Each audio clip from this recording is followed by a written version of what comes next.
Hey guys, welcome back to Messy Magic, and thank you so much for joining me today.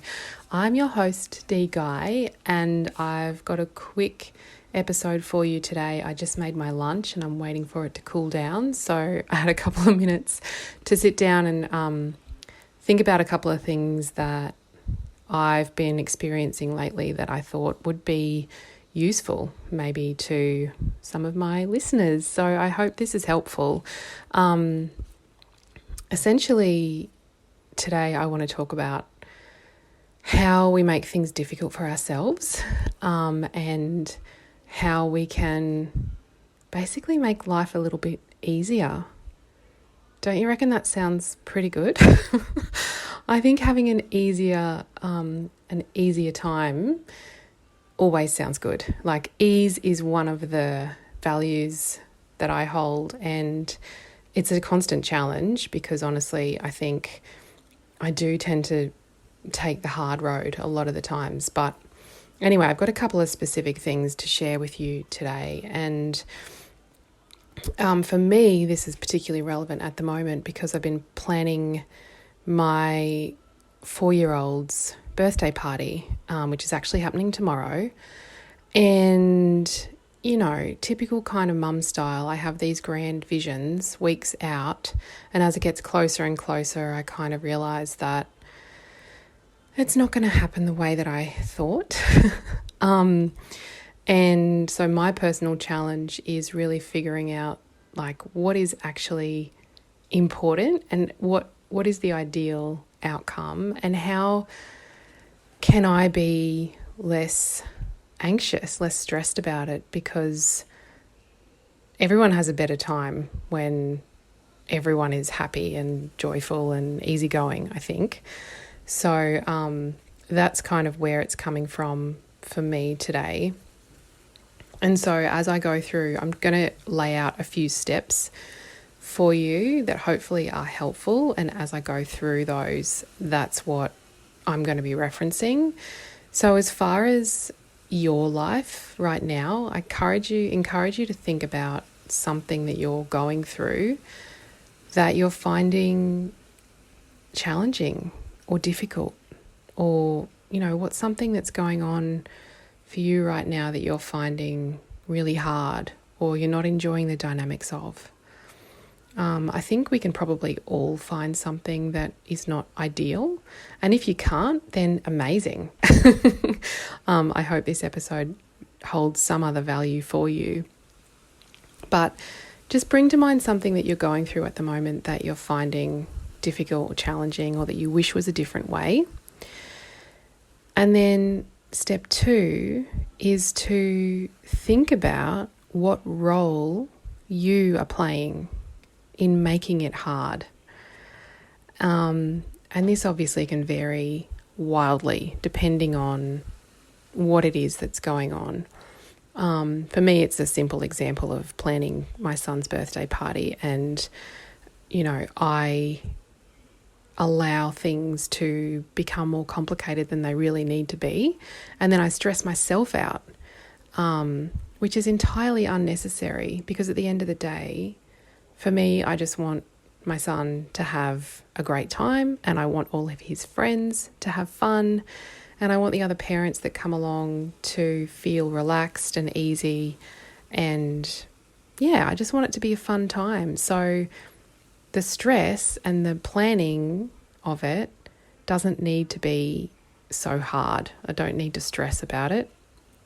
So the role I'm playing is like overcomplicating things, maybe trying too hard with the cake, maybe thinking too much about what games they're going to play, because we're going to a playground and a skate park, and that was the whole idea to begin with. You know, the kids can make their own fun. And so what role are you playing in making it hard for yourself? And this can be a really difficult step, because you really have to be honest with yourself. And sometimes that's difficult. And it might be a completely different situation that you've got in your mind. It could be something more serious that's going on in your life at the moment, something that's a lot more complicated than what I'm talking about today in my world. But can you find a role that you're playing where you're making things harder for yourself than they might really need to be? And then step 3 is, how could you make things easier on yourself? And this, again, is a very nuanced question, because it could be anything from the practical, taking practical steps, or maybe not taking any steps, or delegating something to someone else. Completely removing it from your life is another option. Or it could be something like doing some inner work to reframe what's going on as a lesson that could be learned, or a privilege that you have that you haven't previously thought about in this situation. It might be something emotional, or like something that you can tap into in your mind to reframe, or to find something good when it comes to this step 3, which is making things easier for yourself. You might need to think about your values in this instance. And so for me, when it comes to planning my son's birthday party, I've kind of already talked about the value of ease, and also connection. For me, connection and community are really important. So how can I make that more prominent? Like, how can I lean into those values instead of leaning into the image of the birthday party, or the kind of, I don't even know how to phrase it, but you know what I mean, especially if you're a parent and you've planned a child's birthday party before. But even if you're not, I'm sure you've planned something before, where you've overcomplicated things. And for me, it's like, if I take a step back and think, okay, how can I make this more easy for me? How can I help my son have fun? How can I create connection amongst the people that are coming? And how can I make things relaxed overall? Because that's important to me too. And you might also, in this case, refer to your word of the year. My last episode, or it might have been 2 episodes ago, I talked about having a word of the year. And this is one of those situations where having a word of the year can be really helpful. So if you've got something challenging that's going on in your life, how could you bring in your word of the year? Mine is a little, I don't know, because my word for the year, you may already know, is effortless power, which I realise is 2 words, but hey, I'm going with it. So yeah, there's only a little bit of crossover that I can see there, but I guess effortless is where I want to place the emphasis on this particular instance, or this experience of my life and my family, and our friends and family that are coming. So how can I lean into that word effortless? And it's really like about keeping things simple and keeping things focused on simple fun, simple play, simple connection, keeping it easy. And then step 4, I think we're up to step 4, aren't we? Just do that thing. Go do that thing. Like, you've just thought about all of these things. Now actually implement it, embody it, bring it into your world, into your life. And then this is the final part. When it gets hard, or when you start to slip back into your old way of being or doing, which you probably will, go back to step 2 and go through this again, which is, what role are you playing in making it hard for yourself? So yeah, I am totally exercising this for myself today, tomorrow, and hopefully through the rest of the week and the rest of the year, to be honest, using this process. So I hope it's helpful. If you need help with creating your word of the year, check out my last couple of episodes.